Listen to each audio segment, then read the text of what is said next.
नमस्कार। इस वक्त में आप सभी का बहुत बहुत स्वागत है। मैं हूं निखिल सिंह और इस वक्त में उन तमाम खबरों की बात करते हैं जिसके पीछे छिपा है कोई एजेंडा, और हम समझने की कोशिश करते हैं, आपको समझाने की कोशिश करते हैं कि आखिर इसके पीछे क्या है स्पेशल एजेंडा। बात करेंगे महाराष्ट्र में को अपना नया मुख्यमंत्री मिलने वाला है, किस तरह से वहां की सियासत प्रभावित होने जा रही है, इन सब विषयों पर विस्तार से बात करेंगे। इसके साथ ही साथ OCCRP में राहुल गांधी पर लिखे लेख पर बीजेपी आक्रामक है और इतनी आक्रामक है कि उसने राहुल गांधी को देशद्रोही तक कह दिया है। आखिर क्यों कहा है देशद्रोही, इसके पीछे का क्या है पूरा मामला, इसको हम आपको विस्तार से बताएंगे। साथ ही साथ बात यह भी करेंगे कि आखिर क्या जो विपक्ष के साथी हैं वो राहुल गांधी का साथ, कांग्रेस का साथ छोड़ रहे हैं, अगर छोड़ रहे हैं तो आखिर क्यों। होंगे तमाम सवाल और जवाब, लेकिन सबसे पहले देखते हैं क्या है इस वक्त की हेडलाइंस। विपक्षी सांसदों द्वारा संसद अवरुद्ध करने पर बोले संसदीय कार्य मंत्री, महत्वपूर्ण मुद्दों पर व्यवधान डालना बेहद दुखद। भाजपा ने पूरे मामले को राजनीतिक ड्रामा करार दिया।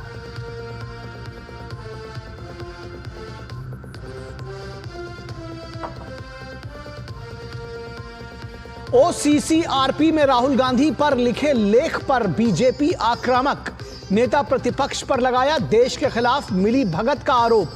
कहा राहुल गांधी को देशद्रोही कहने में संकोच नहीं।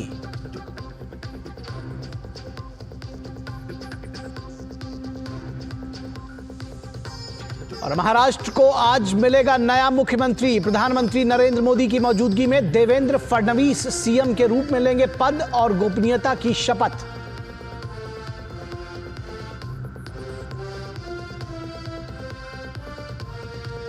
और सुखबीर बादल पर हमले के बाद पंजाब में कानून व्यवस्था पर फिर उठे गंभीर सवाल। अकाली दल और बीजेपी ने आम आदमी पार्टी पर साधा निशाना, पूछा दिल्ली में कानून व्यवस्था को लेकर बयानबाजी तो पंजाब के मामले पर चुप्पी क्यों साध लेते हैं अरविंद केजरीवाल।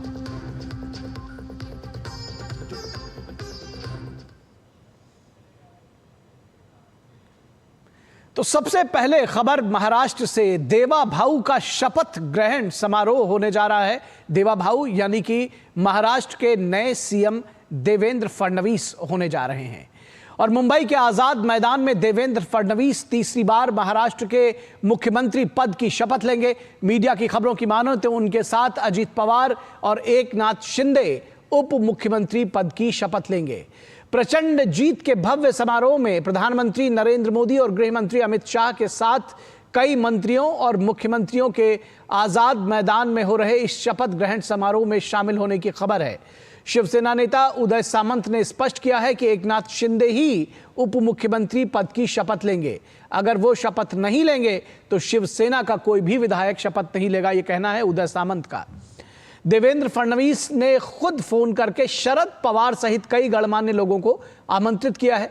देखना यह है कि महाविकास आघाड़ी के कितने नेता इस भव्य समारोह में शिरकत करते हैं।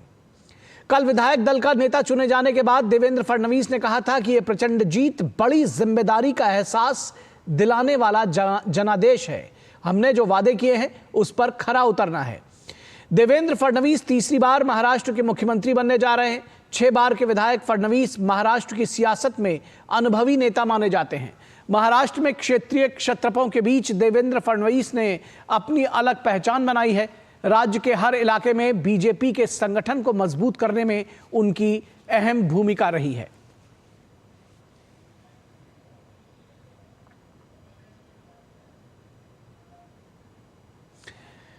तो केंद्रीय मंत्री और बीजेपी के वरिष्ठ नेता पीयूष गोयल ने महाराष्ट्र में नई सरकार के गठन को लेकर बधाई दी है। Excited about the swearing in ceremony in Mumbai. We'll be looking forward to my younger brother Devendra Fadnavis becoming the chief minister, very rightly so, at 5:30 this evening. I'm happy that Eknath Shinde ji and Ajit Dada Pawar will be joining him as deputy chief ministers in the government, and I'm sure the Mahayuti will once again, just as in the last 2.5 years, continue to provide good governance, progress, speed of development, और शिवसेना शिंदे गुट के नेता दीपक केसरकर का कहना है कि आज आजाद मैदान में 1 सीएम और 2 डिप्टी सीएम शपथ लेंगे, बाकी निर्णय बीजेपी का केंद्रीय नेतृत्व करेगा। साहब और 2 डीसीएम साहब शपथ लेंगे और मोदी साहब को भी बहुत कम समय रहता है, तो एक तो सब धार्मिक जो साधु संत है वो आ रहे हैं, तो नेचुरली उनका ये रहता है कि पहले जाके उनको मिलते हैं, तो उसमें थोड़ा सा समय निकल जाएगा। इसका तो वो डिसीजन फडणवीस साहब मोदी साहब से बात करके ले सकते। और इस पूरी खबर पर बातचीत करने के लिए हमारे साथ हमारे संवाददाता शिशिर सेलार इस वक्त मुंबई से जुड़े हुए हैं, उनसे बात करेंगे। शिशिर, आज मुंबई के लिए बड़ा दिन, एक जिसको कहना चाहिए कि बड़ी गहमा गहमी के बाद आखिरकार जिसको कहते हैं कि अगर देवेंद्र फडणवीस के शब्दों में कहा जाए तो समुद्र की लहरें वापस एक बार लौट कर आई हैं, एक बार फिर से मुख्यमंत्री बनने जा रहे हैं देवेंद्र फडणवीस। किस तरह की सियासत, क्या गहमा गहमी, क्या अपडेट? बिल्कुल, देखिए आपने अपडेट की बात की तो मैं सबसे पहले तो आपको ये तस्वीरें दिखाऊंगा। ये है, शुरुआत हो चुकी है। जहां तक लोगों की हम बात करें तो लोग यहां पर आना शुरू हो चुके हैं और उत्साह बहुत ज़्यादा है उनमें। हालांकि फिर से एक बार जो है उन्होंने कहा है कि किस प्रकार से फिर से एक बार यहाँ पर फडणवीस जो है सामने आए हैं। अब उनसे पहले बात करते हैं जो लोग यहाँ पर आए हैं। उन्होंने बात कही थी, मैं पुनः ये मराठी में कहा था, इसका मतलब मैं फिर से आऊँगा। अब जबकि आ चुके हैं, कैसा लग रहा है? जय परशुराम। मोदी और फडणवीस जो बोलते हैं वो करके दिखाते हैं। मैं फिर आऊँगा तो ऐसे आए कि विरोधक की पूरा सपना साफ कर दिया। अब उम्मीद क्या है आपसे? इस बार जो है फडणवीस फिर से एक बार मुख्यमंत्री बन रहे हैं, आपकी उम्मीद क्या है? आप तो एक कार्यकर्ता है। 5 साल तो ऐसा काम करेंगे कि दोबारा विरोधक को खड़ा होने का भी चांस नहीं मिलेगा। जो काम फडणवीस करते हैं कैसा लगा? क्योंकि आप तो बीजेपी के कार्यकर्ता, लेकिन कार्यकर्ता के साथ हो या फिर नेता के साथ हो, लोगों के साथ हो, किस प्रकार से संबंध है और किस प्रकार से आप उनको एक नेता के रूप में देखते हैं? आप देवेंद्र जी फडणवीस ये जो है एक नेता होके भी एक कार्यकर्ता घर के रूप में मानते हैं। इनकी एक सिक्वन है, एक है तो सेफ है, इससे ये चल रहा है। तो हम समझ सकते हैं कि किस प्रकार से जो है यहाँ पर जो है इस वक्त लोगों का उत्साह है। दरअसल राष्ट्रगान शुरू हो चुका है। हम 2 मिनट उसके लिए रुकते हैं।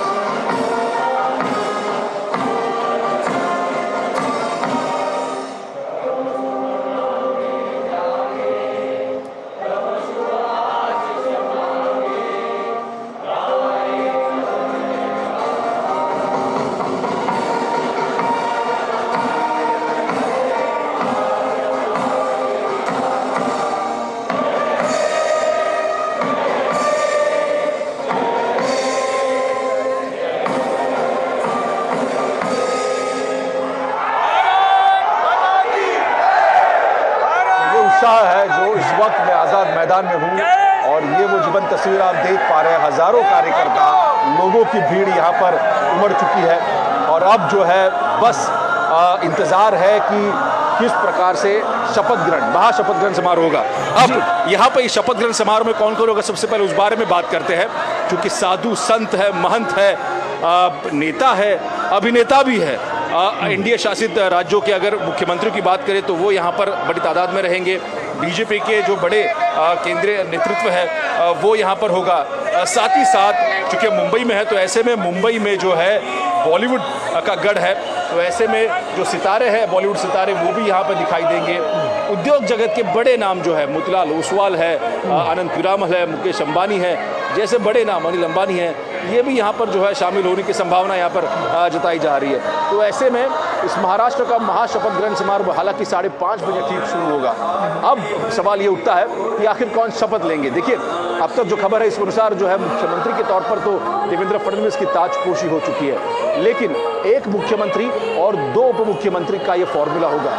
ऐसे में एक तो मुख्यमंत्री तो कल ही स्पष्ट हो चुका है। अजित पवार ने जो है प्रेस कॉन्फ्रेंस में स्पष्ट कर दिया कि वो तो शपथ उप मुख्यमंत्री तौर पर ले रहे हैं। दूसरे उप मुख्यमंत्री नाम जो है एकनाथ शिंदे सामने आ रहा है। लेकिन मैं आपको एक बात बता दूं कि आज सुबह से लगातार बैठकों का दौर जारी है एकनाथ शिंदे की शिवसेना कैंप में। एकनाथ शिंदे से मिलने के लिए उनके जो विधायक है वो सुबह से जो है उनके आवास पर, वर्षा आवास पर थे।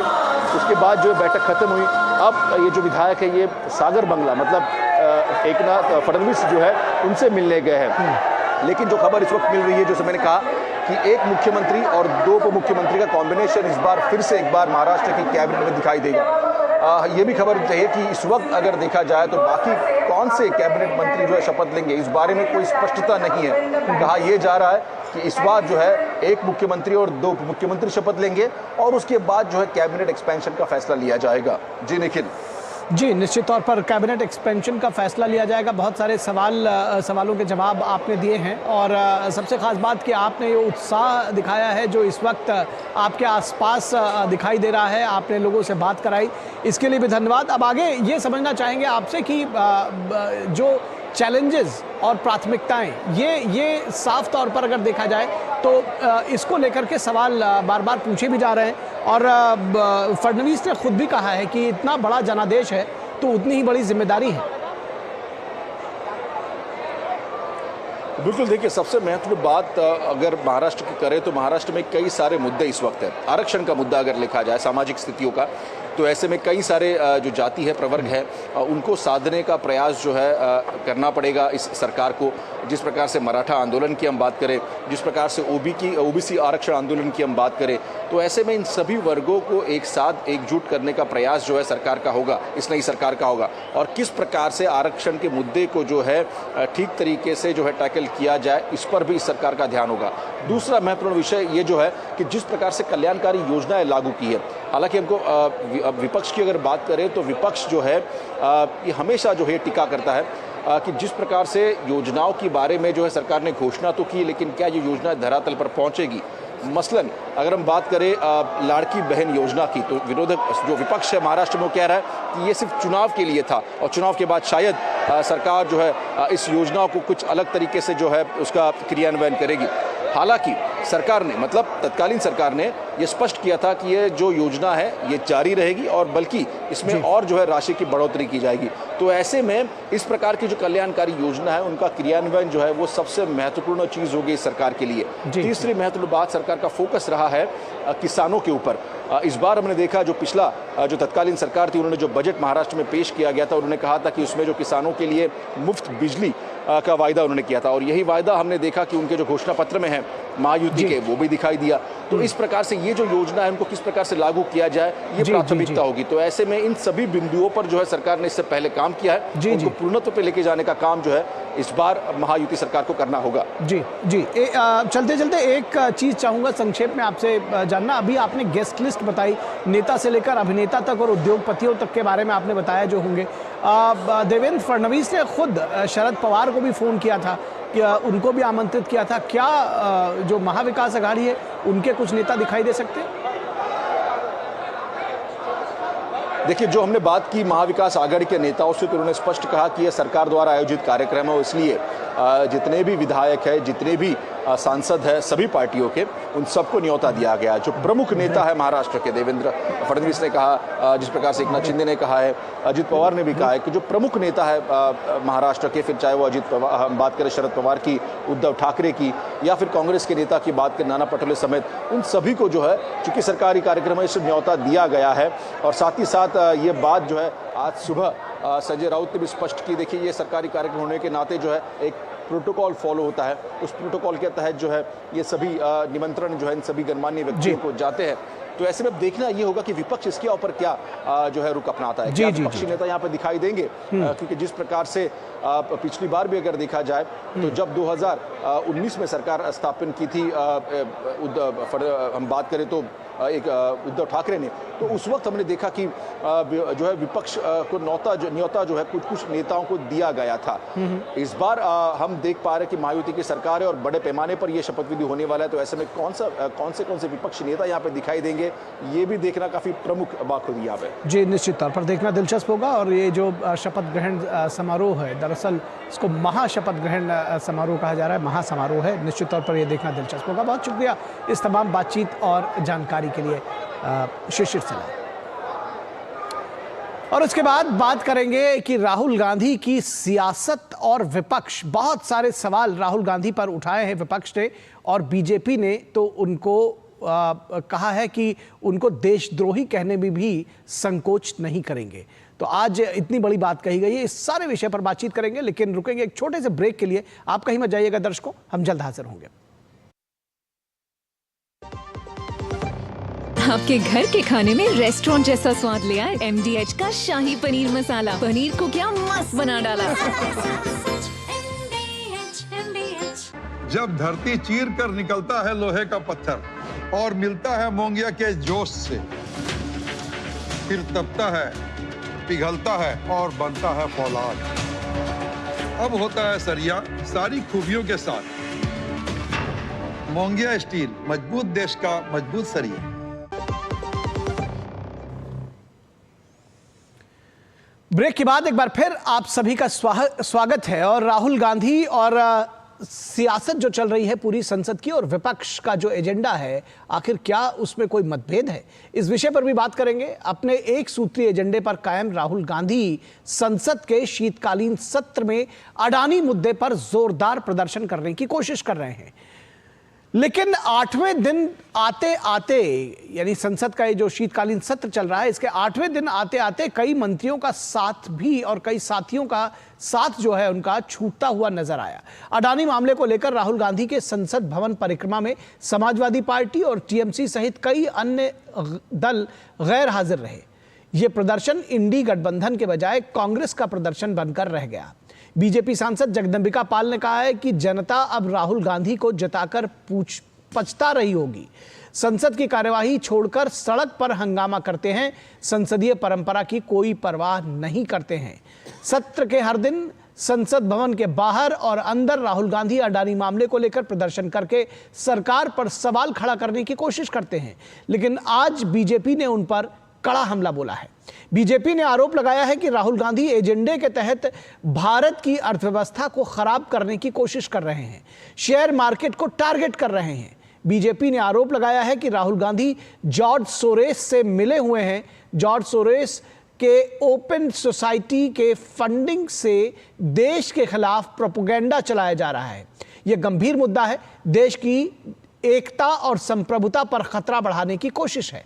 समाजवादी पार्टी सहित अन्य विपक्षी दल सदन की कार्रवाई में अन्य मुद्दों को उठाना चाहते हैं, लेकिन राहुल गांधी अपने एक एजेंडे पर कायम हैं। कल अचानक राहुल गांधी के संभल दौरे को लेकर समाजवादी पार्टी के नेता राम गोपाल यादव ने कहा कि संभल मुद्दे पर राहुल गांधी सदन में तो कुछ बोल नहीं रहे, लेकिन संभल जरूर जाना चाहते हैं। सपा के एक सांसद ने कहा कि क्या इंडी गठबंधन सिर्फ मीडिया की चर्चा तक ही सीमित रह गया है, किसी मुद्दे पर गठबंधन में कभी आम सहमति नहीं बनी है। वामपंथी संगठन इंडी गठबंधन का मजबूत पिलर हैं, लेकिन गठबंधन में वे अपनी भूमिका कहीं नहीं पाते हैं। CPI नेता D राजा ने कहा है कि हमारे किसी नेता को गठबंधन में एकोमोडेट नहीं किया गया है।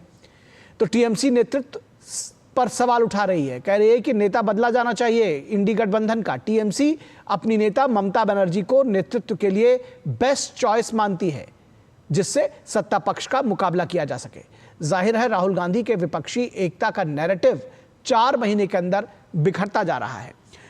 कांग्रेस नेता P चिदंबरम ने कहा है कि मोदी जितना मजबूत 303 MP के साथ थे, उतना ही मजबूत वो 240 MPs के साथ भी हैं।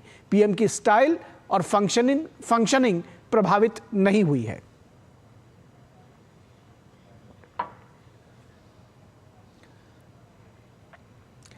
तो बीजेपी सांसद सुधांशु त्रिवेदी ने संसद में क्या कुछ कहा, आइए आपको सुनाते हैं। सबसे पहले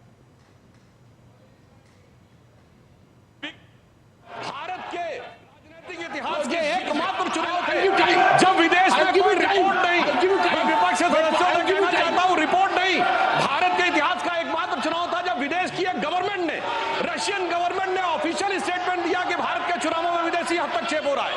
ऐसा भारत के इतिहास में कभी नहीं हुआ, और इसके बाद दूसरी सरकार के द्वारा उसका खंडन किया गया।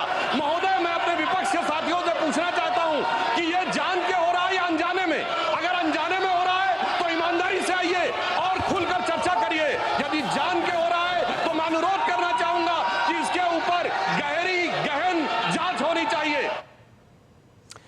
कांग्रेस नेता राहुल गांधी ने सवाल उठाया है कि क्या कभी पीएम मोदी अपनी जांच करवाएंगे।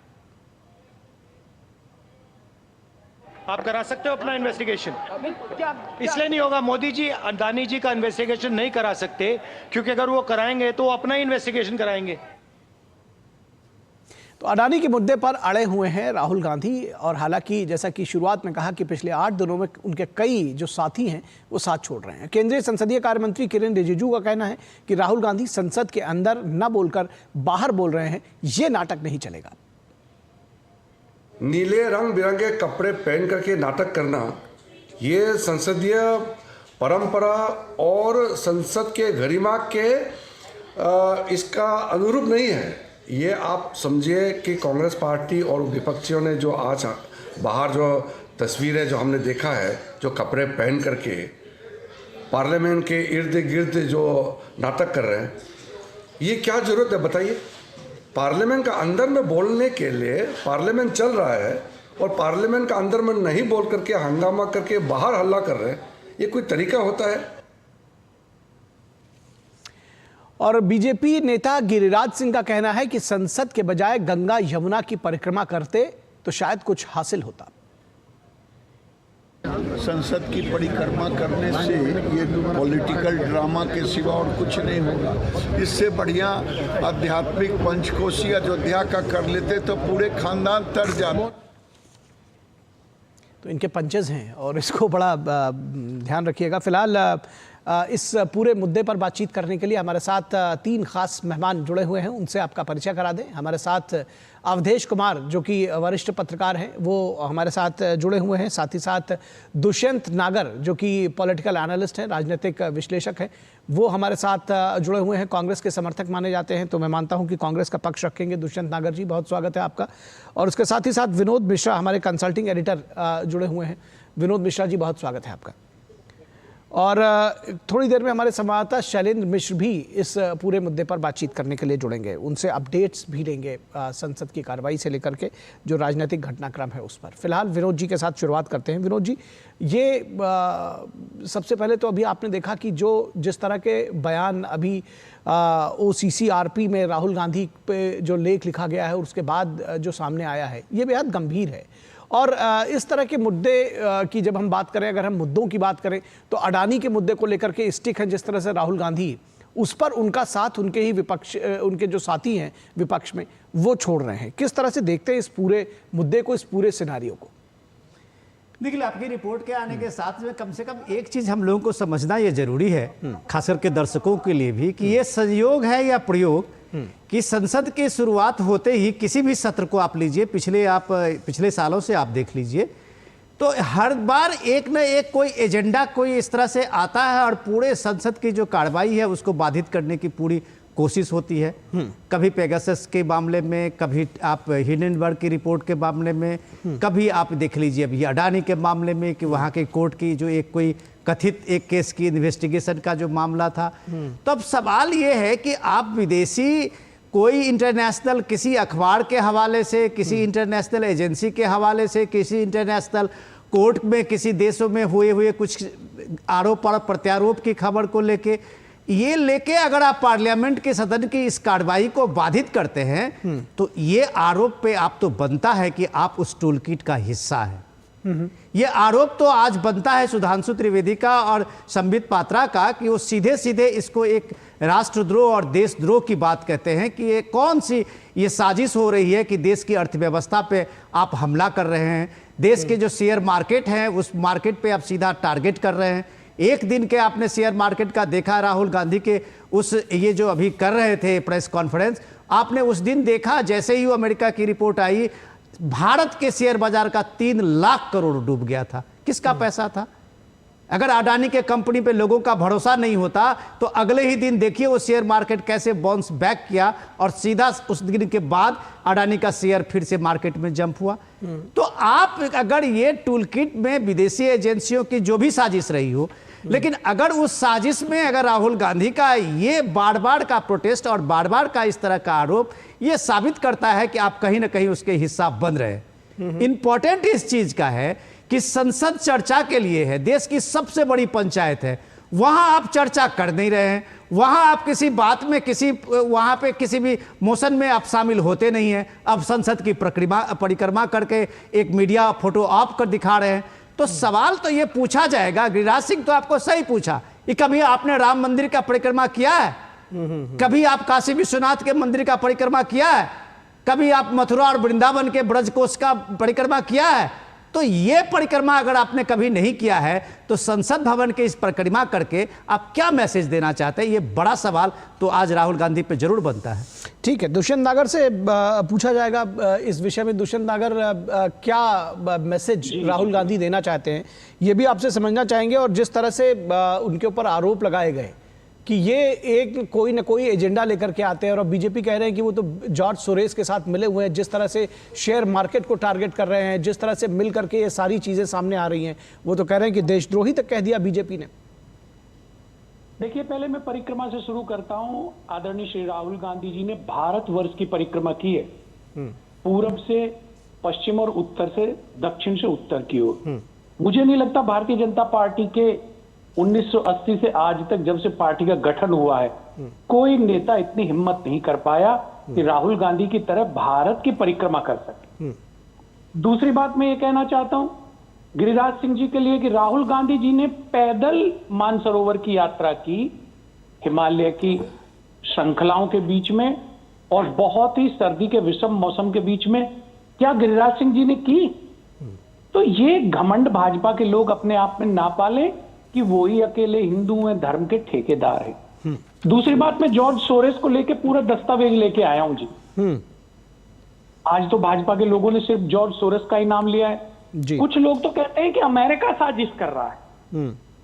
अमेरिका कांग्रेस के पक्ष में अडानी जी के खिलाफ और भारत के खिलाफ साजिश कर रहा है। जबकि आप देखेंगे कि विगत वर्ष का द्विपक्षीय अमेरिका के साथ भारत का व्यापार 150 बिलियन डॉलर का है। उसके अलावा हमारा रक्षा के क्षेत्र में हम देखेंगे कि हमारे बड़े बड़े समझौते हो रखे हैं। हम 24 MH-60 नागर साहब, मैं आपको सॉरी डिस्टर्ब करूंगा, आपको मैं टोकूंगा। ये अमेरिका सुनिए, आप मिसलीड कर रहे हैं, मैं इसलिए थोड़ा करेक्ट कर रहा हूं। ये एक प्राइवेट एजेंसी की, प्राइवेट पार्टी की, ये दोनों के बीच का अपना बिजनेस इंटरेस्ट और बिजनेस क्लास है। इसमें अमेरिका गवर्नमेंट कहीं नहीं है। आप क्यों अमेरिका को गवर्नमेंट को शामिल करते हैं? जो आप बिजनेस डील की बात कर रहे हैं, बिजनेस का ये बिजनेस इंटरेस्ट है, ये एक इंडिविजुअल केस है। सुनिए, आप टेक्निकल चीज को इस तरह से डिस्टॉर्ट कर रहे हैं, आप लोगों में मिसलीड कर रहे हैं, लोगों में गलत खबर आप दे रहे हैं। अमेरिका के आप अभी देखिए कि कांग्रेस में, अमेरिकी कांग्रेस के आप ये देखिए बिडेन गवर्नमेंट के प्रवक्ता ने साफ किया है, ये इंडिविजुअल केस है, किसी इंडिविजुअल बिजनेस इंटरेस्ट का मामला है। अमेरिकी गवर्नमेंट को इससे क्या लेना देना? आप अमेरिका और भारत के रिलेशन पे आ गए, ऐसे तो मुझे बात करनी पड़ेगी ना, मिसलीड मत कीजिए ना। रिलेशन की बात अरे नहीं सर, ये हम कैसे पब्लिक ब्रॉडकास्टर में आपकी बात मान लूं? नहीं, सुनिए, सुन तो लीजिए। आप मिसलीड कर रहे हैं, मैं इसलिए आपको टोका, माफ कीजिएगा आप मुझे, आप अपनी बात कंटिन्यू कीजिए। दुष्यंत नागर की सच्चाई सुनने के लिए आप दुष्यंत नागर चाहे वो कितने बड़े विद्वान होंगे, हमारे यहाँ अगर आप मिसलीड करेंगे तो मैं आपको रोकूंगा, आप आगे बढ़िए। दुख की बात है। नहीं, देखिए जो बात उठी है, ठीक है, अपनी बात आप पूरी करिए दुष्यंत नागर जी, लेकिन जो बात उठी है, जो दो सरकारों के बीच के समझौते को आप प्राइवेट पार्टीज के ऊपर आरोप लगे हैं, तो हम उनके ऊपर नहीं कर सकते, सिर्फ यही कहा जा रहा है। आप रखिए अपनी बात। जिस अमेरिका के साथ में, अमेरिका की सरकार तो हमारी मित्र है, अमेरिका की सरकार के साथ हमने 10 समझौते कर रखे, इतने इंपोर्टेंट कर रखे, मैं उन सबको बताता, आपने टोक दिया, मैं छोड़ देता हूं। लेकिन उसी अमेरिका के न्यायालय से कोई बात निकली है, संबंध निकला है, किसी को आरोपी कहा है, उसके ऊपर आप भारत में जेपीसी बनाने से मना कर रहे हैं। तो भाई ये डबल करेक्टर नहीं है क्या? नहीं, चलिए बताइए, अदालत ने क्या कहा है? अदालत ने अडानी को नामित किया है क्या? अदालत ने अडानी को नामित किया है किसी मामले में? संबंध आने की चर्चा नहीं है। क्या अगर अरे जेपीसी फिर की आप- एक गठन के बाद में नहीं, जिस क्या प्रकार से अडानी को बिजली- नामित किया है? क्या नागर अडानी का साहब- नाम है? नागर साहब का मैं आपको इस देखिए पे भी करेक्ट कर श्रीमान दूं। जी, बिजली सप्लाई के लिए क्या जिस बात कर रहे तरह से हैं? विवाद आप उभरा फिर वही है, मिसलीड अरे वाली आपको बात। मैं चर्चा इसमें भी दुनिया करेक्ट भर कर में दूं हो नागर रही साहब, है, मैं आपको इसमें भी उसके लिए जेपीसी के इसमें भी गठन की आपको मैं मांग कर करेक्ट रहे करता हूं। देखिए हैं, उसमें क्या गलत कर रहे हैं श्रीमान आप जी? सिर्फ भ्रामक खबर दे रहे हैं यहाँ फैक्ट पे। सही रखिए मैं नागर जी। भ्रामक खबर दे रहा हूँ। आप भ्रामक खबर दे रहे हैं। उसमें जो है आपको मैं तथ्य बताता हूं, आप सुन लीजिए। उसमें ये आरोप है अमेरिकन कोर्ट में, जो कोर्ट में आरोप है कि उसमें अमेरिकन कोर्ट में इसलिए है कि जो इन्वेस्टर्स है और अमेरिकन नागरिक है तो उसका केस वहां बनता है। उसमें आरोप है कि भारत के कुछ राज्यों में अडानी के कंपनियों ने घूस दे के वो ठेका यही जो तो है मैं कह रहा हूं, कॉन्ट्रैक्ट आप उसे जो भ्रामक हासिल खबर- किया था। अब आप सुनिए पूरी बात। अरे आप आधे मैं अधूरी क्यों सुनूं बात आपकी जानकारी पूरी देते बात? हैं और इसके बाद सुनने जब आप का मेरी धैर्य बात नहीं को रखते endorse कर हैं। रहे आप हैं, सुनिए, उसी बात को अगर मैं उस कहता हूं तो समय आप में उसे कह देते हैं छत्तीसगढ़ भ्रामक में खबर है, कांग्रेस उसी की बात को आप भूपेश दोहरा बघेल देते की हैं, सरकार थी। तो वो खबर ठीक है। आंध्रा की खबर थी, सुनिए आप, फैक्ट्स तो आंध्रा ले में लीजिए। वाईएसआर जगन रेड्डी की सरकार थी और तमिलनाडु की जो सरकार में प्रेजेंट गवर्नमेंट है, उस तो भाई तीनों साहब के जांच साथ में कराइए ना। अडानी के जो JPC अडानी का जांच जो कराइए। कॉन्ट्रैक्ट हुआ था उसको लेके अमेरिकन कंपनी ने एक वहां शिकायत की थी। उसको लेके और आप घूस जो देने की है कोशिश आप की सीधे थी। सीधे बीजेपी पे आरोप लगा के आ रहे हैं और उसकी क्या सफाई भी, बात अरे कर रहे हैं आप आप? पूरी खबर लेके देखिए आइए ना। विनोद जी, आधी अधूरे जानकारी को लेके आप बना रहे विनोद हैं जी बात। ऐसा मत कहिए, ऐसा मत कहिए। मैंने कोई भ्रामक खबर नहीं आप दी है। सिर्फ भ्रामक और खबर ना- ही बता रहे हैं। आप सिर्फ देखिए सोशल ये मीडिया के गलत है, आप नैरेटिव्स मेरी बता आवाज को रहे हैं। दबाने का आगे प्रयास बढ़िए। करते हैं। ये सर्वदा अनुचित है, अलोकतांत्रिक है। नहीं आप नहीं ऐसे नहीं नहीं नहीं नहीं, दबाइए देखिए मेरी बात अलोकतांत्रिक को। जैसी कोई बात नहीं। देखिए दुष्यंत नागर दूसरी जी, बात में मैं ये कह रहा हूँ कि हमारी- खबर फैक्ट नहीं, के साथ सुन लीजिए, रखिए देखिए, और या जितनी तो देर आप चाहिए मेरे उतनी को- देर बोलिए, लेकिन फैक्ट्स सर, अगर आप या उसमें तो कुछ आप होगी परिचय में तो ये चीजों मत को कहिए रोका कि जाएगा, मैं कांग्रेस इसलिए आप का अपनी बात कहिए। ठीक है, समर्थक कर रहा हूँ। कहिए। या तो आप परिचय में मत कहिए कि मैं कांग्रेस का समर्थक हूँ। नहीं तो वो हैं आप, इसलिए कहा जा रहा मेरे है। को समर्थक कह रहे हैं। आप हैं, तो अगर मुझे आपको कांग्रेस का कोई पक्ष ऐतराज रखने हो तो मैं दीजिए, वापस ले बात लूंगा। रखूं। अरे सर, कोई चर्चा चल रही है। आपके समर्थन से तो कांग्रेस का प्रवक्ता भी शर्मा जाए, जितना आपने चालीसा पढ़ा है। नहीं ऐसे विनोद जी ये मत कहिए, लेकिन मैं ये जरूर कहूंगा, मैं ये आप तो मेरे घर गांव तक सब जानते हैं मैं कितना साधारण व्यक्ति हूँ। जी एक गांधीवादी समाजवादी जीवन जीने वाला व्यक्ति हूँ। जी, तो मैं तो ये कह रहा हूँ श्रीमान जी, और कांग्रेस पार्टी पूरी कह रही है कि आप तमिलनाडु की भी जांच कराइए, आप आंध्रा की भी कराइए, आप छत्तीसगढ़ की भी कराइए, आप राजस्थान की भी कराइए, आप जेपीसी का गठन तो करिए। और मैं तो स्वागत करूंगा कि उस जेपीसी की जांच में अगर अडानी साहब निर्दोष साबित होते हैं तो ये तो देश के लिए बड़े गर्व की बात है। ठीक है, आगे कि विदेश आगे में एक अगला भारतीय पॉइंट पे आरोप लगा ठीक है। और वो देश की जांच में निर्दोष साबित हो गए। ठीक है, अगला पॉइंट लेकिन अगर विनोद जी यहाँ ये कहेंगे कि बिल्कुल जेपीसी का गठन मत करिए, कोई जांच मत करिए, ठीक तो है। फिर तो प्रश्न उठेगा ना श्रीमान जी। ठीक है, अगला कोई पॉइंट, क्योंकि आपसे कहा गया कि जी ठीक है। अवधेश कुमार जी, अगर हम दुष्यंत नागर की बात से ही आपके पास आए और ये कह रहे हैं कि भाई अगर किसी भी तरह का आरोप लगा है तो भारत में, अमेरिका में आरोप लगा है कि अडानी की कंपनी के कुछ लोगों ने घूस देने की कोशिश की, इस तरह की खबरें आई हैं, तो इस पर भारत में जेपीसी गठित हो जानी चाहिए और अगर संसद बाधित होती है तो जी कोई बात नहीं। अमेरिका के न्यायालय पर कांग्रेस को विश्वास नहीं है, या अमेरिकी न्यायालय में मामला है, वहां अगर जांच हो रही है तो उस पर दुष्यंत नागर जी कांग्रेस पार्टी को विश्वास नहीं, अगर आरोप लगाया है तो थोड़ा वहां भी न्यायालय में मामला है, थोड़ा 1 आध महीने 2 महीने थोड़ा वेट कर लीजिए कि वहां का परिणाम क्या आता है। और वहां का जो विदेश जुडिशियरी विभाग है उसका भी बयान देख लीजिए, उसमें क्या है। उसने तो ये कहा है कि अभी ये आरोप है, अभी हम जांच के पुख्ता नतीजे पर नहीं पहुंचे हैं, पहली।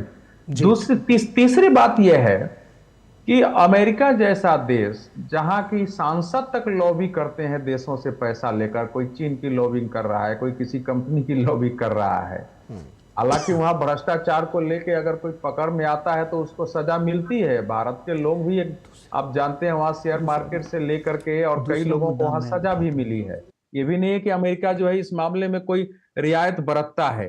अब भारत की किसी कंपनी में अडानी ने जाकर के या किसी मुख्यमंत्री से भेंट कर दी, उसका प्रोजेक्ट पास हो गया, उसमें घूसखोरी है, और चूंकि अमेरिका के लोगों ने उनका बॉन्ड खरीदा था वहां, आप सोचिए शेयर मार्केट में अमेरिका के लोगों ने बॉन्ड खरीदा और वो कह रहे हैं कि उनको बताया नहीं गया कि हम आपके पैसे का घूस में इस्तेमाल कर रहे हैं, तो अमेरिकी कानून के अनुसार इसकी जांच होगी।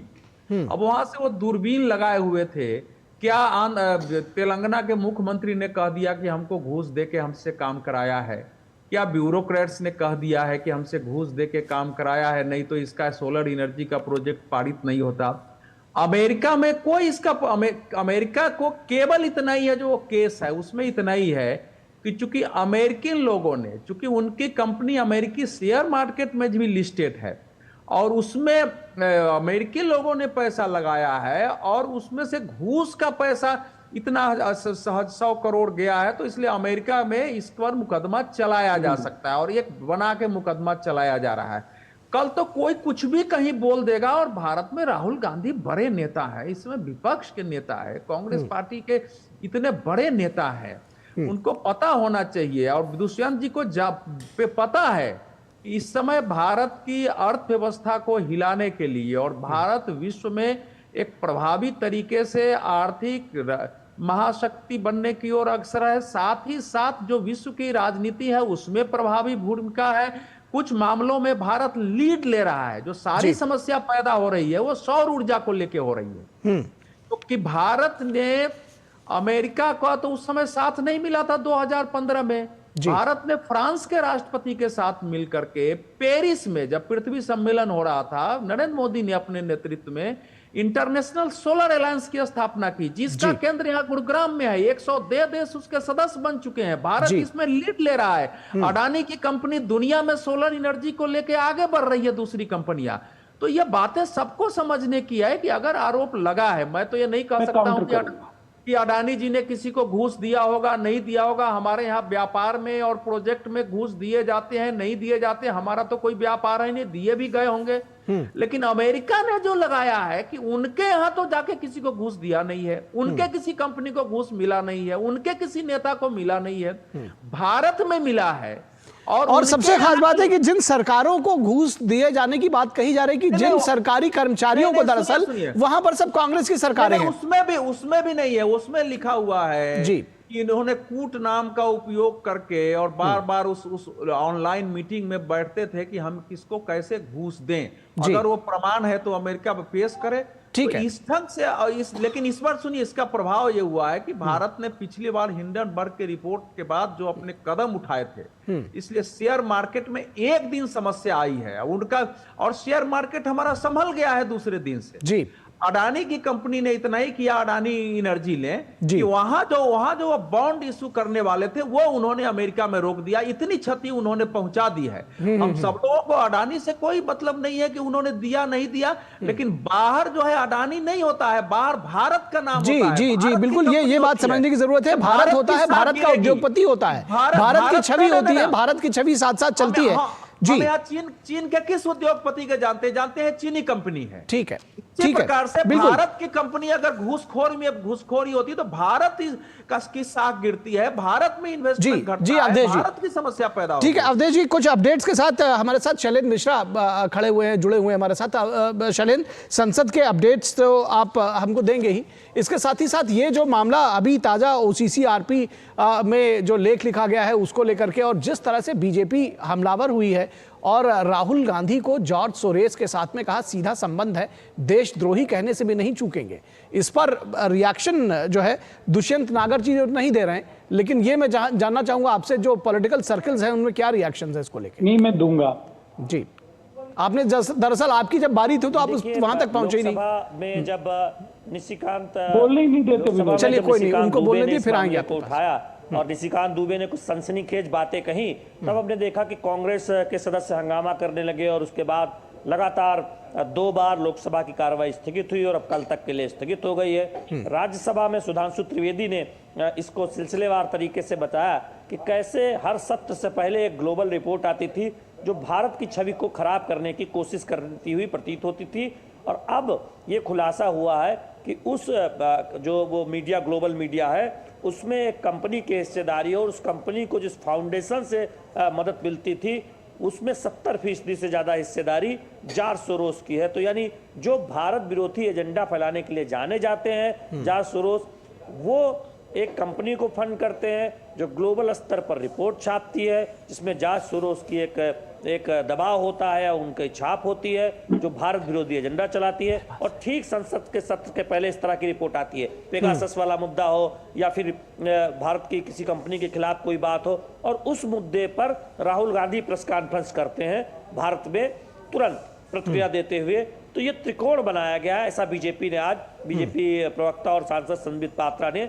आज बीजेपी में प्रेस कॉन्फ्रेंस करते हुए आरोप लगाया कि ये दिखाता है कि भारत विरोधी जितने भी लोग हैं, जिस भारत जोड़ो यात्रा की बात हमारे कांग्रेस समर्थक यहाँ पर मित्र कर रहे हैं, उनका कहना है कि वहाँ जांच सोरोस कंपनी के वाइस प्रेसिडेंट मिलने जाते हैं। चीन समर्थित एक पत्रकार है, बांग्लादेश के एक पत्रकार है जो भारत विरोधी लेख लिखते रहते हैं, उनके साथ किस तरह से राहुल गांधी की फोटो है और राहुल गांधी को बेहद पसंद करते हैं। तो कांग्रेस को यह बताना चाहिए कि दुनिया भर में जो लोग घोषित तरीके से भारत के विरोधी हैं या भारत के विरोध में लेख लिखते रहे या भारत की प्रगति से जलते रहे, भारत की प्रगति को देखकर दुखी होते रहे, उनके साथ राहुल गांधी के इतने अच्छे रिश्ते क्यों होते हैं और राहुल गांधी को वो लोग इतना पसंद क्यों करते हैं। और ऐसा लगता है कि जब जब भारत विरोधी लोग ग्लोबल स्तर पे कोई भारत के खिलाफ बात उठाते हैं, उसको राहुल गांधी इंडिया में एक तरह से लपक लेते हैं, प्रेस कॉन्फ्रेंस करते हैं। तो ये ठीक है शैलेंद्र, आपकी जो बात है इसका जवाब दुष्यंत नागर से लेंगे। मैं दूंगा। जी, आपकी जो बात है इसका जवाब दुष्यंत नागर से लेंगे,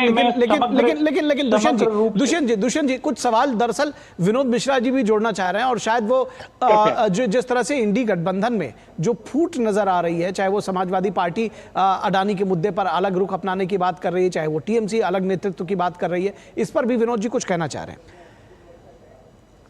नागर साहब, अब हम लोग जो रिपोर्ट लेके अभी आपके सामने में रखा है उसमें हो सकता है आपका अपना तर्क हो, लेकिन मेरा आपसे सबमिशन यही था कि मिसलीड मत करिए हमारे दर्शक को और अपने भी लोगों को। सिंपल सी मैं बात आपको ये बता रहा हूँ कि राहुल गांधी की आखिर ये मजबूरी क्यों है। आपने देखा होगा कि 4 महीने हुए हैं इस अपोजिशन के और इंडिया गठबंधन की चट्टानी एकता को, और कल सपा के एक सांसद कह रहे थे कि ये इंडिया गठबंधन जो है सिर्फ अखबारों तक सीमित रह गई है, सिर्फ मीडिया के हेडलाइन तक, आप सुर्खियों तक ये इंडिया गठबंधन है, जमीन पे तो कहीं दिखती नहीं है। तो उसकी वजह भी यही है कि आप माईवे और हाईवे से जो चलाना चाहते हैं संसद की प्रक्रिया को और संसद की कार्रवाई को, तो इसका रिएक्शन हुआ है कि आप ये देखिए कि समाजवादी पार्टी से लेकर टीएमसी और अन्य कोई दल, ये आपके इस अडानी के मामले में आज परिक्रमा में आप अकेले कांग्रेस पार्टी घूम रही थी, कोई दूसरी पार्टी उसके साथ में नहीं थी। 2 दिन अभी 4 दिन से आप हर दिन गेट पे, जो संसद भवन के गेट पे जो ये प्रदर्शन करते हैं, उसमें आप गिन आइए कितने पार्टी के लोग हैं। तो सवाल ये है कि जो प्रतिपक्ष के नेता के हैसियत से राहुल गांधी आए थे और ये दावा कर रहे थे कि हमने मोदी का मॉडल गिरा दिया है, हमने 56 इंच के छाती को कम कर दिया है, तो आज ये सवाल राहुल गांधी पे आ गया है। खुद आप सीपीएम के नेता को देखिए, वो ये कह रहे हैं कि भैया ये गठबंधन है कहाँ, अब ये हमारे पार्टी में से, हमारे लोगों में से तो किसी को एकोमोडेट नहीं किया गया है इस पूरे इंडिया गठबंधन में। तो अब सवाल है कि आपका गठबंधन कहीं है नहीं, हवा में तीर चलाए जा रहे हैं विपक्षी एकता की, और मुद्दा आप उठा रहे हैं इतनी बड़ी जिसमें कोई आपको साथ देने के लिए तैयार नहीं है। तो क्या ये माना न जाए ये हवाई मुद्दे लेके राहुल गांधी सिर्फ अपना पर्सनल स्कोर कर रहे हैं। ठीक है दुष्यंत नागर, बहुत सारे सवाल हैं आपसे, शैलेंद्र मिश्रा ने भी पूछे, जवाब दूंगा। ठीक है, शैलेंद्र मिश्रा ने भी जो सवाल पूछे हैं जी, भारतीय जनता पार्टी करती है। अभी किसी ने कहा था कि रशियन गवर्नमेंट ने कहा कि अमेरिका भारत के चुनावों में हस्तक्षेप कर रहा है। क्या भारतीय जनता पार्टी ने अमेरिकन हाई कमिश्नर को बुला के विरोध दर्ज कराया? अरे वो पुरानी बात बता रहे थे, वो कह रहे थे कांग्रेस के समय में, आप पूरा कई बार सुनते नहीं है। रशियन प्रेसिडेंट ने लगाया था। सर मैं बिल्कुल, तभी तो मैं कह रहा हूं कि क्या आप, तो उसको कांग्रेस की सरकार थी, उनको बुला के पूछना चाहिए था, वो उस जमाने की बात है। पिछली सरकार के लिए कह रहे हैं। दूसरा, आप एक अमेरिकी नागरिक के विषय में बार बार विनोद जी कह रहे हैं और हमारे अवधेश जी कह रहे हैं, भैया विपक्ष जांच कराएगा क्या नेता प्रतिपक्ष जांच कराएगा? आपके पास सरकार है, आपके पास बहुत सारी एजेंसियां हैं जो भारत से बाहर जांच कर सकती है, तो जांच करा लीजिए। अगर कोई दोषी है तो किसी ने आपको रोका है, कार्रवाई करिए। नहीं तो जो देखिए बहुत सारे सवाल जो शैलेंद्र मिश्रा ने उठाए वो बहुत मौजूद हैं दरअसल, और देश की जनता को मैं तो समझता हूं कि आप जैसे लोग उसका जवाब दें। आप जैसे लोग उसका जवाब दें ताकि मेरा जवाब आप ले नहीं रहे हैं। अरे आप दे ही नहीं रहे हैं। आप देखिए सीधा सवाल है उनका, आप उनका जवाब नहीं दे रहे। वो कह रहे हैं जॉर्ज सोरेस के साथ खड़े दिखते हैं, हाँ या नहीं? अगर है 70% उस कंपनी में उनका स्टेक, बांग्लादेशी पत्रकार जो भारत के विरोधी हैं उनके साथ गलबहियां क्यों करते हुए दिखते हैं? ये सीधा सवाल है, जवाब दीजिए।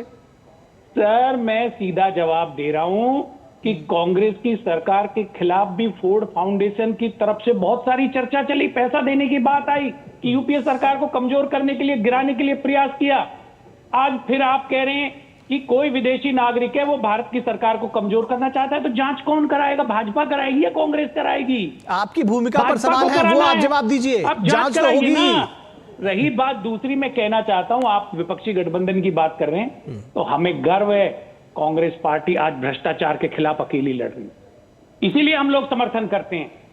विपक्ष आए ना आए, गठबंधन रहे ना रहे, कांग्रेस मूल्यों की राजनीति करती है। सुन लीजिए बात, मेरे को खत्म कर लेने दीजिए। शैलेंद्र आऊंगा आपके पास, शैलेंद्र आऊंगा। का इतिहास है कांग्रेस शैलेंद्र आऊंगा आपके पास। से, आतंकवाद से, सांप्रदायिकता से कभी समझौता ना करेगी और ना झुकेगी। ठीक है, ठीक है शैलेंद्र, परिणाम चाहे ठीक है, ठीक है, ठीक है। आप कह रहे हैं जांच करा लीजिए, आप यही तो कह रहे हैं जांच करा लीजिए। और आप साथ ही साथ जो बात आप कह रहे हैं दुष्यंत जी, उसमें यह भी निहितार्थ उसका निकाला जा सकता है कि आपके जो केवल आप भ्रष्टाचार के खिलाफ लड़ रहे हैं, जो आपके बाकी साथी हैं वो लड़ते हुए साथ आपके खड़े नहीं हुए हैं, उनके कुछ दूसरे मोटिव्स होंगे। ठीक है, आपने जवाब दिया, मैं शैलेंद्र के पास जाऊंगा, मैं शैलेंद्र के पास जाऊंगा। शैलेंद्र जी, फिर कह रहे हैं कि कांग्रेस पार्टी सांप्रदायिकता के खिलाफ है, तो तुष्टिकरण के भी खिलाफ होगी। फिर वक्त में ऐसा संशोधन क्यों लाए थे 2013 में, जिसके बाद विवाद पर विवाद सामने आ रहा है? और अब जब वो संशोधन सुधारने की एक कवायद हो रही, तब कांग्रेस पार्टी का रुख सब जानते हैं। और साहबानों से लेकर अब तक क्या हुआ, 3 तलाक तक फिर क्यों विरोध किया था? तो इस तरह से बीजेपी तमाम सवाल पूछ सकती है। ये प्रकरण अलग है, लेकिन हर टिप्पणी पर जांच नहीं हो सकती। आप विपक्ष के नेता हैं, आप अगर कहीं जाते हैं कुछ बोलते हैं, तो क्या उसकी कोई जांच बैठाई जाएगी? लेकिन अगर उसका कोई लिंक मिलता है, एक पैटर्न मिलता है, तो निश्चित तौर पर सवाल उठेंगे कि आप शैलेंद्र, मैं ये कह रहा था कि जो आपके ऊपर आरोप लगे हैं दरअसल कांग्रेस के ऊपर, कम से कम उसका जवाब तो आप दो। जांच जो है वो तो होती रहेगी, आप इस पर चुप्पी साधे में कीजिए, जांच करा लो आपके ऊपर। चलिए मैं अवधेश जी के पास जाऊंगा। अवधेश जी, ये इस तरह की राजनीति लगातार देखने में मिल रही है कि जब भी संसद का सत्र आता है तो इस तरह की बातें सामने आती है और उसको लेकर के सत्र को बाधित करने की कोशिश की जाती है। आपके आखिरी कमेंट्स, अब हम इस चर्चा को विराम देंगे। नहीं तो इस संसद के समय ये बगैर योजना के थोड़े ही आती है। जब भी संसद का अधिवेशन होता है, इस प्रकार से विदेश से कोई न कोई मुद्दे आते हैं और देश के नेता उसको उठा करके देश में उथल पुथल पैदा करने की स्थिति करते हैं, क्योंकि सड़कों पर आंदोलन करना कठिन है। राहुल गांधी जी ने यात्रा तो अवश्य की, इसमें तो कोई दो बात नहीं है।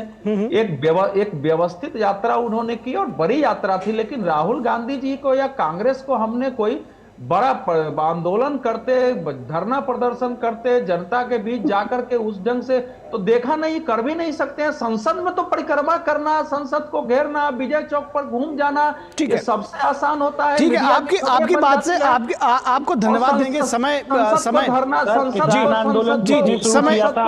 थोड़ा जानकारी ले लेना आसान है। ठीक है, आपके अपने तर्क है, सबकी बात अपनी है। अवधेश जी, समय हमारे पास बस इतना ही है, लेकिन इसमें मैं एक चीज़ और जोड़ दूं कि ये भी कहा है रामगोपाल यादव ने कि जिस तरह से पूरा सारा मामला आया है, वो देखिए आपने कल ना कि गाजीपुर बॉर्डर जाम हो गया, कहा कि संसद में एक शब्द उस विषय पर बातचीत नहीं करते हैं और वहां जाने के लिए तैयार हैं। तो ये सवाल जो है उनके खुद के सहयोगी जो आपके सहयोगी हैं वो स्वयं उठा रहे हैं। तो ये तो होता कि भाई कम से कम संसद में तो समाजवादी पार्टी का साथ दे दिया होता, तब वहां गए होते। लेकिन शायद ये बात जिस तरह से अभी शैलेंद्र ने उठाई कि ये कंपटीशन में जरूर आते हैं कि आखिर किस तरह से तुष्टीकरण की इस लड़ाई में मैं आगे या तुम आगे, इसका भी कंपटीशन है। फिलहाल बहुत शुक्रिया अवधेश कुमार जी आपका, दुष्यंत नागर जी आपका, विनोद मिश्रा जी आपका, और शैलेंद्र हमारे साथ जुड़ने के लिए आपका भी। और इसके बाद बात करेंगे सुखबीर बादल पर हमला, घेरे में पंजाब सरकार। लेकिन रुकेंगे एक छोटे से ब्रेक के लिए, कहीं मत जाइएगा, जल्द हाजिर होंगे। MDH का किचन किंग किचन में हो तो हम सब कुछ बना सकते हैं। बैंगन का भरता, आलू गोभी, भिंडी मसाला और भी बहुत कुछ। MDH मेरी पसंद। मेरी पसंद। मेरी पसंद। मेरी पसंद। हमारी पसंद। हम सबकी पसंद। मजबूत देश का मजबूत सरिया हो गया स्टील। पापा ने कहा इंजीनियर बनो, बन गया। हस्बैंड बनो, वो भी बन गया। पर मूर्ख बनो तो कहा ही नहीं। देखिए, नकली पेमेंट का एसएमएस, कहते हैं पापा का उधार लौटा रहे हैं, फिर बोलेंगे गलती से ज्यादा पैसे भेज दिए, बेटे बाकी के पैसे वापिस कर दो। आज्ञाकारी बेटा हूं, मूर्ख नहीं हूं। याद रहे, यूपीआई सेफ है, मगर कोई ऐसे बेवकूफ बनाए तो कहो मैं मूर्ख नहीं हूं।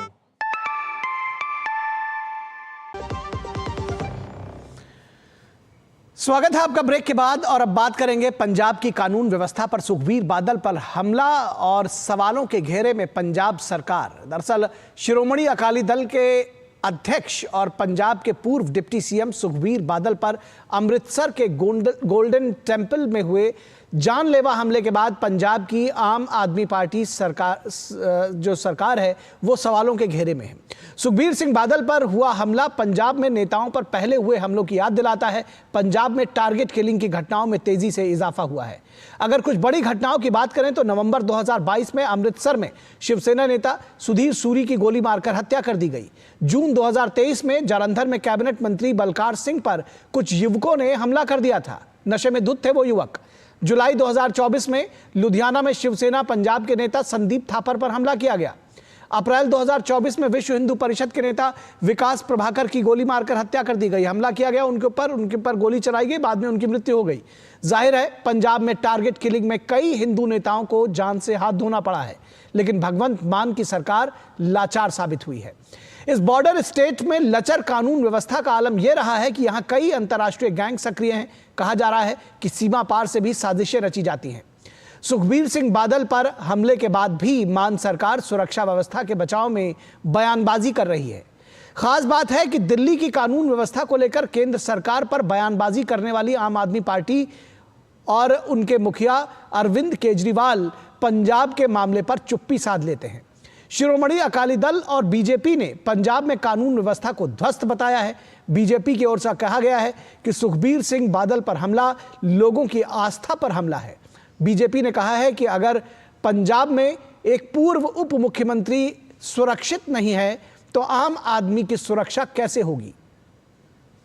आपकी सरकार आने के बाद से पंजाब में महिलाओं के प्रति अपराध बढ़े हैं, दोषियों को सजा नहीं मिल पा रही है, थाने से हथियार गायब हो रहे हैं, यह कहना है बीजेपी का।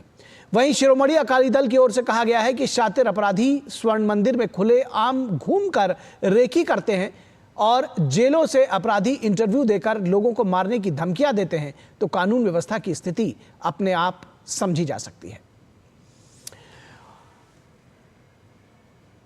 और बीजेपी के नेता रवनीत सिंह बिट्टू ने पंजाब की कानून व्यवस्था को लेकर सवाल उठाए। क्या कुछ कहा उन्होंने, आइए आपको सुनाते हैं। बहुत पंजाब का माहौल खराब करने की कोशिश की गई है, तो इसके ऊपर सख्त इन्वेस्टिगेशन होनी चाहिए। कोई भी पार्टी हो पंजाब की और बाहर की, इन लोगों को बचाना, इनकी मदद करना बंद करो। इनकी असली जगह जेल की चक्की है, वहां इनको रहने दो। वहीं पंजाब के सीएम भगवंत मान कह रहे हैं कि दरअसल ये पूरा षड्यंत्र है पंजाब की सरकार को बदनाम करने का।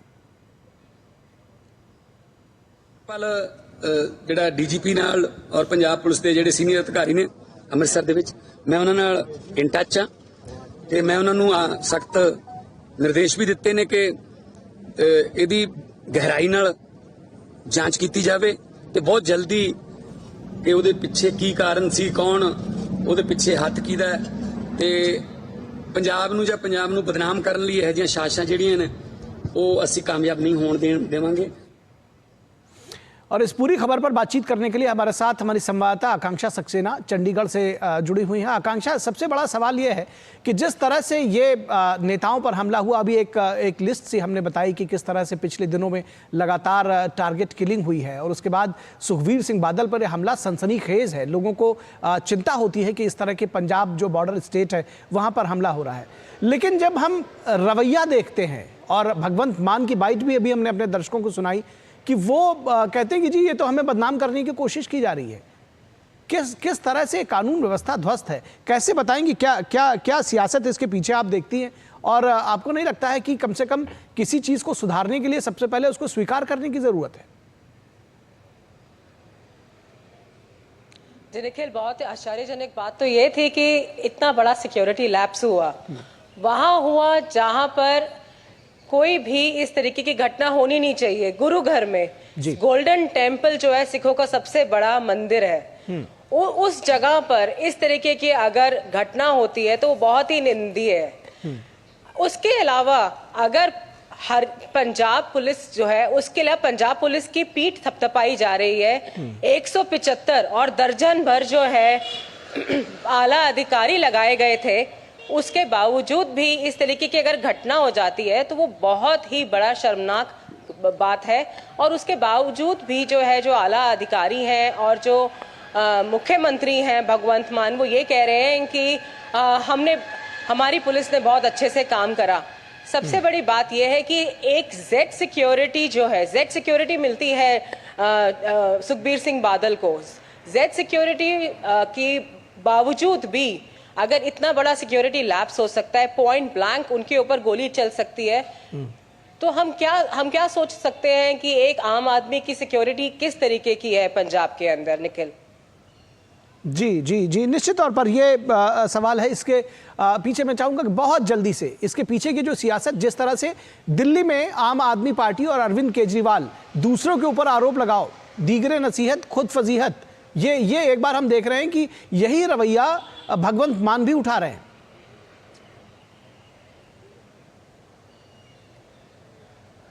बिल्कुल निखिल, यहाँ इधर इस वक्त भी जो है देखा जा रहा है कि ब्लेम गेम जो है खेली जा रही है। जिस तरीके से आम आदमी पार्टी जो है पहले भी पोल्यूशन की बात हो चाहे जिस तरीके की बात हो, तो ये एक बड़ी जल्दी तरीके से कह देते हैं कि जी किसका हाथ है किसका हाथ नहीं है, किस तरीके से हो गया, ये एक सियासत है।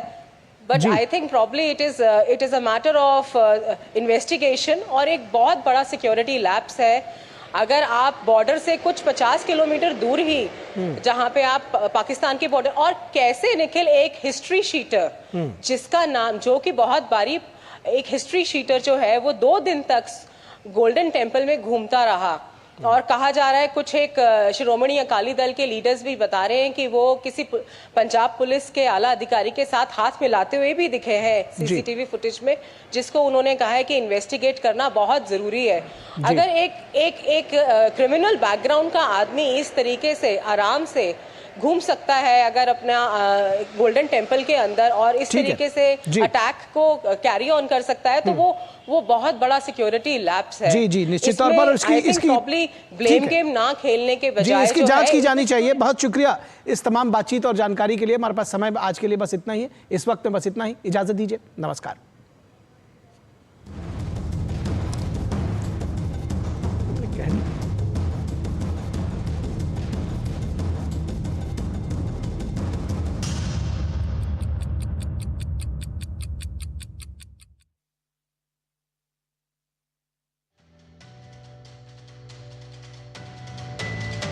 भारत का संविधान बनाने के लिए संविधान सभा का गठन किया गया था। 1946 में गठित संविधान सभा में 15 महिलाएं भी थीं, जिन्होंने देश के आधारभूत दस्तावेज पर एक स्थायी विरासत की छाप छोड़ी। उनकी भागीदारी ने संविधान में लैंगिक संवेदनशील प्रावधानों का मार्ग प्रशस्त किया। उन्हीं में से एक थी राजकुमारी अमृत कौर।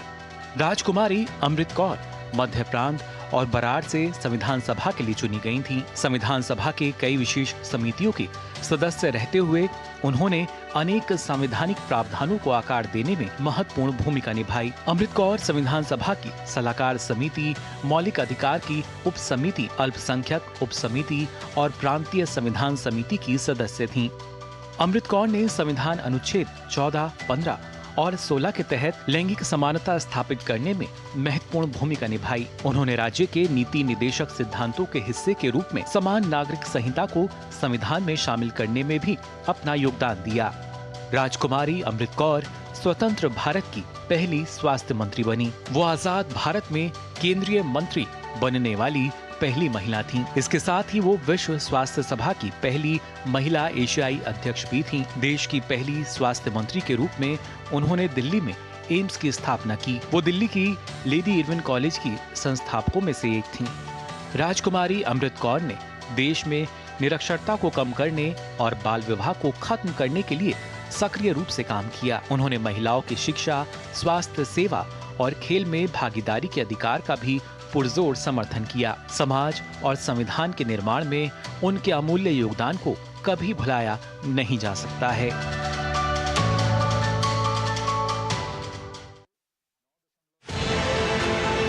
साइबर अलर्ट में इस बार आपको दिखाएंगे कि कैसे आर्टिफिशियल इंटेलिजेंस का प्रयोग कर वॉइस क्लोनिंग टेक्निक से आपको फेक कॉल्स करते हैं। ये